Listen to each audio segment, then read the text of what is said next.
about this instrument you're playing. I'm going to take some notes. And because again, this is so good. To play the pedal steel, one must not only understand the scales and the key signatures, but there are levers and foot pedals, finger picks, and a myriad of other little details to continue to take into account. You said it's a mind-boggling instrument. You said it's sometimes write parts so difficult to replicate that you forget how you first did it. And each time you play it, you have to be ready for the challenge. It's insane. You got to be ready for the challenge because it's got 12 strings. It's got knee levers. I'm using these picks on my fingers. I'm using a slide. I'm literally using, what did I just tell someone? I'm using 6 different things, I guess. I don't even know what you call it because I have to use both feet. Okay. Right. I have to move both of my legs because I have these knee levers underneath. Wow. Then I have to use literally both hands, but on this hand I have to use 3 different fingers. So that's just the whole concept of the wacky world that I'm living in, you know. So it's called the sacred steel, right? Yeah, pedal steel guitar. Yep, sacred steel. Yep. And you got discovered at a convention in Florida back in 2002. I mean, you were a church boy. You started playing this in the church, and I read another quote where you said, because I do my research, I'm good like that. But you said you never thought of playing this outside the keyboard, and your dream to like be a worldwide musician. You thought you were going to play this in church, and then you go and get discovered in Florida in 2002. Yeah, well, yeah. I mean, well, yeah, because our church was an organization, you know, and it started in Florida. So our church organization is literally in like every inner city from all the way down to Miami, Florida, all the way up to Boston, and then over to Chicago, and then it kind of continues over in California, like Compton and Long Beach and so forth, and Oakland. Okay. So, and this church has been in existence ever since the 1903. So in the 1920s, there was this guy named, the late 1920s, this guy named Willie Eason came back from one of the wars with this little lap steel. And he played this lap steel, which my whole history of my family has been listening to in my church organization ever since the like I was saying, my great-grandfather and grandmother, their kids, my grandmother, my parents, my whole family. So we grew up watching that. And a lot of people don't know, like, our church's headquarters is in Nashville, right? Over by Tennessee. Yeah, over by a lot of people, I try to explain the story, but if you go over by Tennessee State, okay, right, when you go over there, right, my church literally owns like 2 whole blocks that my grandmother, when she was a young girl, her father, she was actually like the family realtor, and she was on the realtor board from the church. So they went over to that side of Nashville and bought all of that land, right? And that's when the church started to build that. So for years, it was like, listen, my grandmother, my great-grandparents, me, my whole entire life, we used to go to Nashville for the main convention 3 weeks every June, right? Since I was born, since they were born. So, you know, Nashville just didn't become our home once I like started playing music. A lot of people don't know. It's like, man, I've been going there. So, yeah. So, and in that church, you know, you had this whole history of guys playing this instrument. So that was the thing about it. And your daddy's a deacon, right? I read where he said he thinks you have the fastest hands of anybody he's ever seen play this instrument. And that's why you have this success. One of the reasons why you have this massive success. 6-time Grammy nominated. I mean, yeah. Yeah, I mean, that's what he says. I guess I don't know. I mean, I'm getting old now, so these fingers don't work how they used to work. So that's just the whole, you know, the whole crazy vibe of it. But yeah, you know, I mean, that's something that I sought out. You know, I started listening to Stevie Ray Vaughan when I was younger, and I always wanted to play like how he played the regular guitar. I wanted to play this instrument like that. So I would sit as a teenager and try to copy all of his licks and all of his moves and study all of the other guys. And I didn't start learning about the, all of the big rock and roll bands till I was like, well, about 19, 18, Zeppelin and Cream and the Allman Brothers and all of that, right? I didn't start listening to that till I was 18, 19 years old. I mean, most of it, listen, I just discovered Bad Company just 2 years ago. So, I happen to be a lifelong learner. Right. I got so much, listen, I got so long to go, man. That's why, mentally, I feel like I'm 21. Physically, I feel like I'm 85. From being down south and touring all those years and Ole Miss. And it's kind of funny, right? Because we're from Jersey and, our church where we went to is from here, right?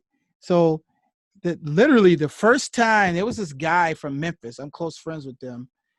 The two of them came up to the show that we did here in New York. And I remember at the time, I was only 20, 21 then, right? He was like, man, we got to bring you down south, man. This music needs to be heard. And I think we had only played maybe 6 shows then up in New York City. So other than playing in New York City, and we played one in Boston, first time we ever been down south, he paid, him and his buddy that went to Ole Miss. Well, they both went to Ole Miss. Yeah. They paid to have us do this little Southern college tour. So we wind up doing like Memphis, Ole Miss, Mississippi State, Auburn. Yeah, right? Remember that? Right? That was the first time, man. And it was funny because he had like put it all on his credit card, right? And so he was just like, no, man, you go ahead. So I remember I was like 21. I was like, man, this guy's paying for all this, man. I'll order like bottles of champagne and right. I was like, oh, I'll never see this guy again. Who is this guy? Whatever. So that was a funny thing, man. So that's why a lot of people thought that we were from down south because we, every year, at least for the next 8-9 years, like we would always play all of those colleges, right? Ole Miss, Alabama, Auburn, right? Yep. Kentucky, Yep. Louisville, Lexington. It was just like Nashville, Vandy. It was like crazy, man. The good old days. Yes. And that makes me think about what you're hearing or what you're understanding and talking to people. How is the live music industry going to come back, trickle back in 2021, come roaring back in 2022? I mean, I've been seeing these deals in England where they have a big open air venue, like, we had at Bonnaroo, and they have these little metal kind of like little areas and, you're in there with your people. What are you hearing about live music coming back, Robert?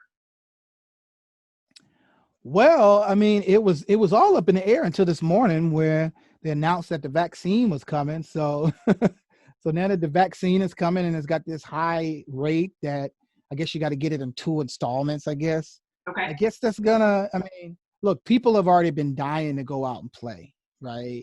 I think, to be honest with you, if there was a couple places that said, hey, we're going to allow 30,000 people would show up. That's just how much music means to a lot of people, right? Yeah. So as we could see at these rallies, right? Especially at 45's rallies. All of a sudden he could have his own festival, but we can't, right? So, but yeah, so, that just, I think it's going to come back a little slow in the first part of 21, but we'll be back to full on in 22, just because it's going to be that initial sort of, because look, nobody's going to want to be in a pod. Nobody's going to want to do that. I mean, there will be a market for that just because you always have those sort of conspiracy people. It's like, can't get too next to me. Don't get close to me. Yeah. And it just so happens they're going to have to pay more because the other shows are going to be cheaper. Right. I mean, you know how it is, right? You've been to live shows. It's just nothing like being in a crowded place, right? And being next to people and rocking out and having people scream and yell and sweat and dance, bumping into people. That's just how it is, I mean, just think of, look, if that wasn't the case, there would be no more like metal and death metal, right? Because of the crowd surfing and the mosh pits and all, like that would be completely dead, right? So you think at least hippies like dance and twirl to themselves and do the hula hoop and all that kind of thing, right?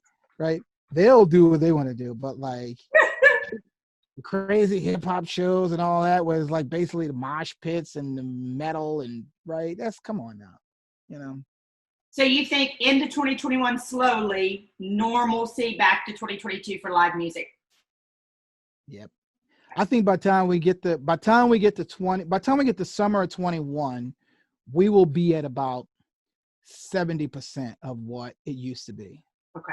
Let me take by the time summer 2021, it'll be about 60% of what it used to be. Okay.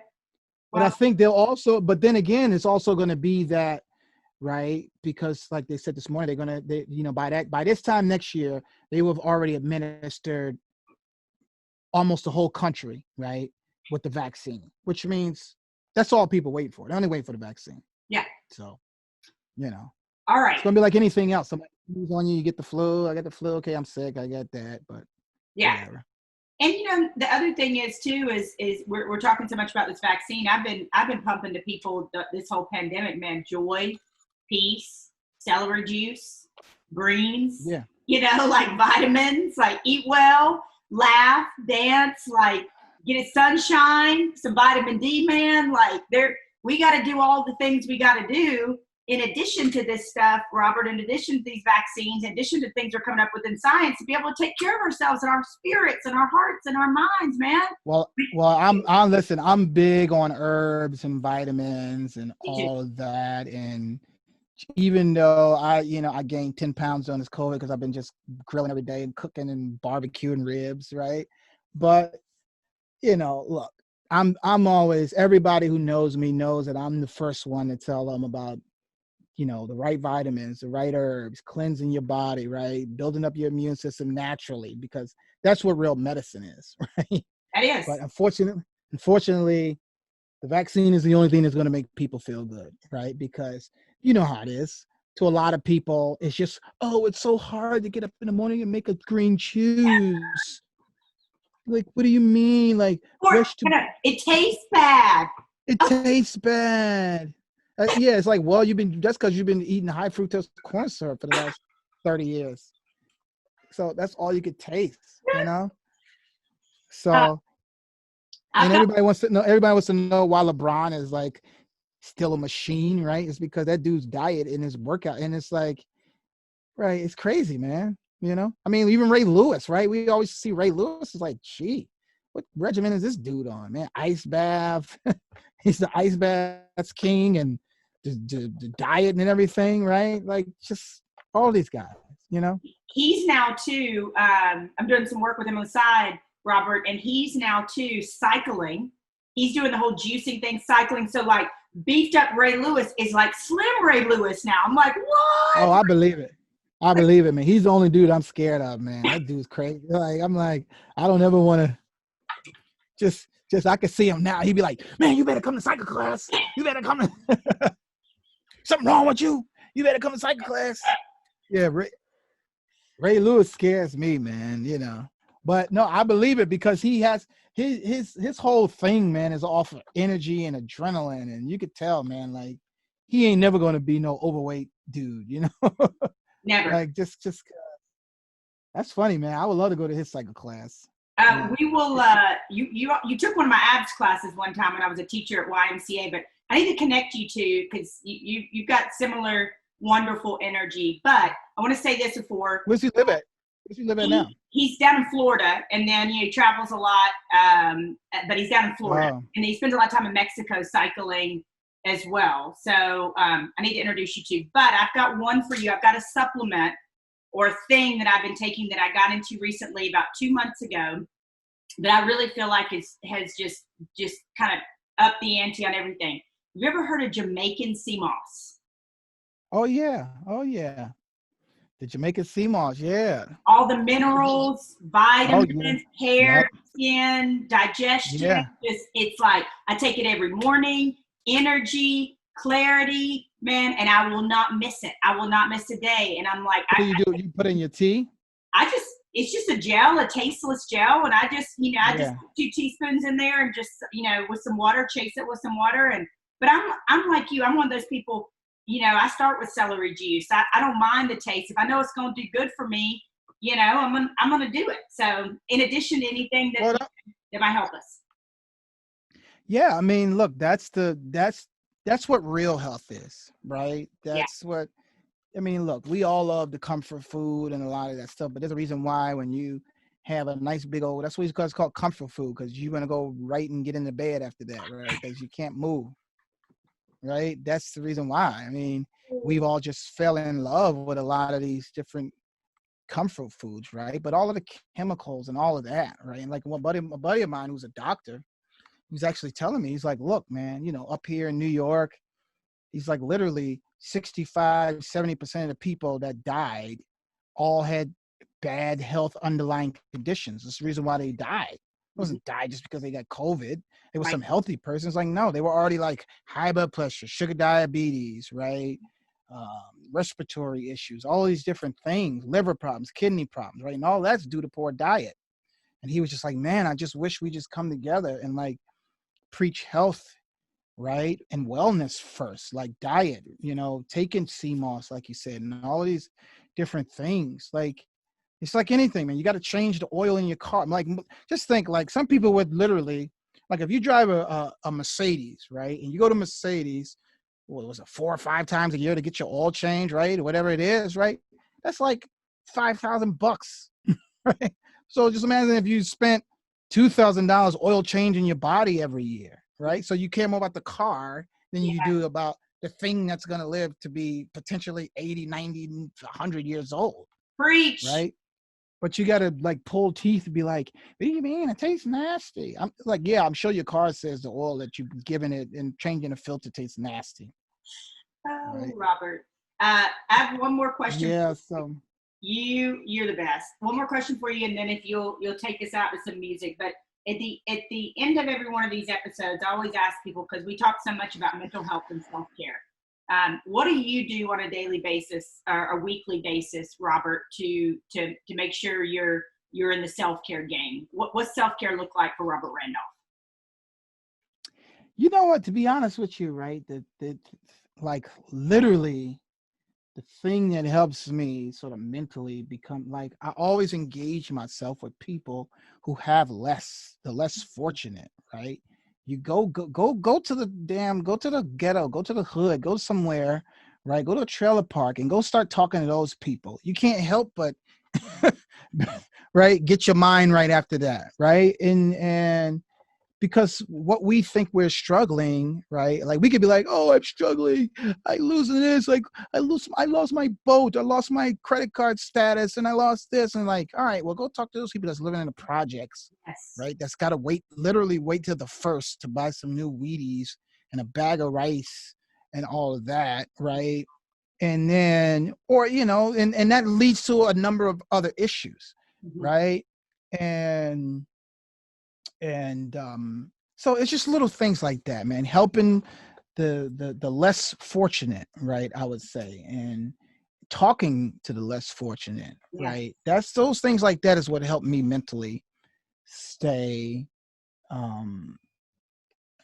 above water, and engaging in these conversations. I have a new foundation. It's called the Robert Randolph Foundation. We're starting a new education initiative, working with all the different community churches, providing all of these different opportunities that we're missing in school, whether it's trade and computer programming, computer literacy, all of these different things, orators programs, right? Just the things that we all need, right? That really should be emphasized in school. Like, you know how it is. You find yourself going to school and it's like, well, like, I don't understand why these kids can't read, or why can't they, like, the education budget is billions and billions and billions of dollars. Right? One municipality, like, let's just say like here in New York or wherever, right? You would have one town in Long Island. Let's say the education budget at one town would be some like $400 million. Like, let's say for like 10,000 students. So for $400 million, this is what we're doing. This is what we get. Yep. You see what I'm saying? You get a graduation rate of 45, 50%. Like, what are we doing? You know what I'm saying? Yeah. And it is like when we grew up in school, like we would have home economics and wood shop and electric They and don't have and that anymore. Most of them don't. they don't have no, they don't have any of that. So what you're first telling young men and women as they're coming, like young teens as they're coming, because I don't care about all this age crap. When you're 17, 18, you're a man, you're a woman, right? You just going to college still makes you think like, oh, my little baby's going to college. No, that's a grown woman and a man, right? Right? Like when my parents grew up, like when they graduated from high school, they already graduated with a skill, right? To be able to go, right? Yeah, as a teenager, you're still a little gullible and things like that, but that doesn't make you, I mean, you know how it is. Like we see some dumb behind 40, 50, 80-year-olds, right? Yeah. I mean, dumb in the sense of like mature and whatnot, right? So it's just, as you grow older, you become more wiser. Your experiences make you more wiser and more intelligent, right? And so anyway, so that's just we're just going to provide a lot of these kids who don't have these opportunities, but work through the churches because first and foremost, that's the church's job. Yes. Right? Yes. I mean, for some reason, churches now have turned into entertainment centers instead of being the community leaders that they are, right? And I tell people that all the time. It's like, hey, you realize we wouldn't have got here if not for Reverend Dr. King and all of his people, and then all the other ministers at that time, because there were no schools then. They had to learn at the church. They had to organize at the church. They had to figure out how they were going to approach Congress at the church. How are they going to promote local, state, federal government at the church, right?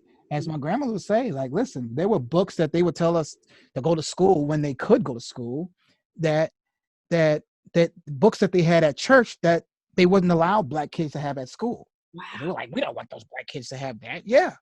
So anyway, but that's just sort of the gist of it. Here we are in 2021, and we still got to talk about this thing of all these different opportunities. And you wonder why so many people are growing up ignorant, right? When you hear the conversations of people arguing over certain things, right? And then you wonder why people just don't know certain things, right? Like I tell people, it's like you realize you've been going to school from age 5 to 18, right? And we're just learning about Juneteenth really as a country, right? Like, what are we doing? It's insane. And and I'm changing the narrative, we've talked about it, but we focus on a lot of, like I said, mental health, self-care, purpose, passion, platform, interpersonal relationships, being a king or a queen every day and finding what sets your soul on fire and run towards it with everything you got. If we can hold hands with the Robert Randolph Foundation in any way, provide resources to these kids, teach them how to be, I just started a speaker school where I'm going to be teaching. That's awesome. Yeah. Well, you know what happened, Robert, was my mama died. And, I said this last night. I said, man, the only thing that brings me peace and makes my grief bearable is that my faith and my Jesus tell me I'm going to meet her again. And she's healed and whole. Yeah.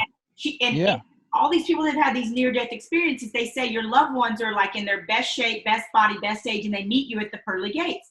And so when that happened, I started to think about my own mortality, Robert. And I'm like, man, if I got killed in a car accident or got sick, what would happen to my movement? And I'm just one person. Why don't I teach people how to fish instead of giving them the fish, and teach them how to tell their own stories and teach them how to do that and be a great speaker and the marketing and all of those things. And then we help them go out and get these speaking engagements. And it gets bigger and bigger and bigger and bigger, and more lives are touched. And we save, you talk about the devil, we snatch people back. We save people from suicide. We change people's lives.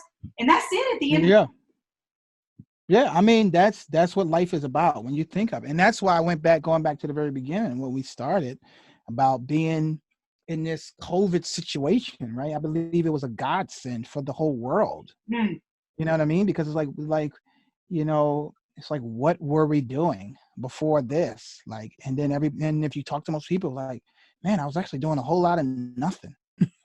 It's like you were running here, you were running there, you were doing this, you were doing that. And, we're spending all this money, doing all of this, going all of these balls, this ball, that ball, this thing, that thing, right? And you realize, like, the one thing when you're stuck in this situation of all the people reaching out to help people, donate to this, do that, let's go feed these people, right? That's what, like, you see, when all that's taken away, what are we here for? To help each other. Amen. Talk to each other, right? And that's just a God. Only God is powerful enough to do that, you know? Man, I feel like I've been to church. I've been to a show. I've been to church, I've been to a show, and I sat with a friend because we have been longtime friends. I sat with a friend and just chatted about life. Would you do us the honor and take us out with something? Take us out with maybe something funky. I don't know. You tell me. Take us out with something.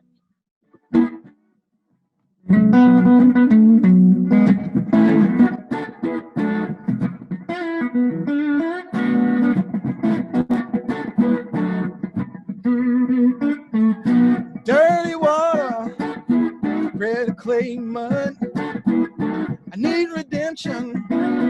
I'm washed in the blood. Give me everlasting, immortal love. Barefoot and waiting, washed in the blood, y'all. Down on my knees, Lord, baptize me.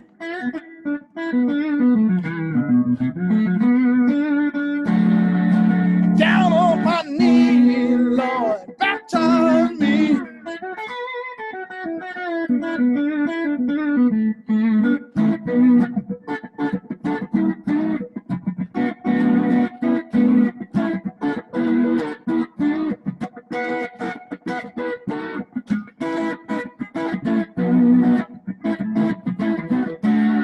I'm begging you, please, Lord, baptize me.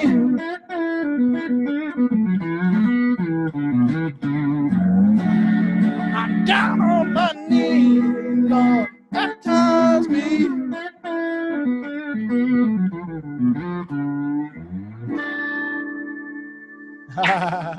Woo! That would be me at one of your old shows. I'm like the loudest, deepest, dancing, having a good time. Thank you, my friend. You're the best.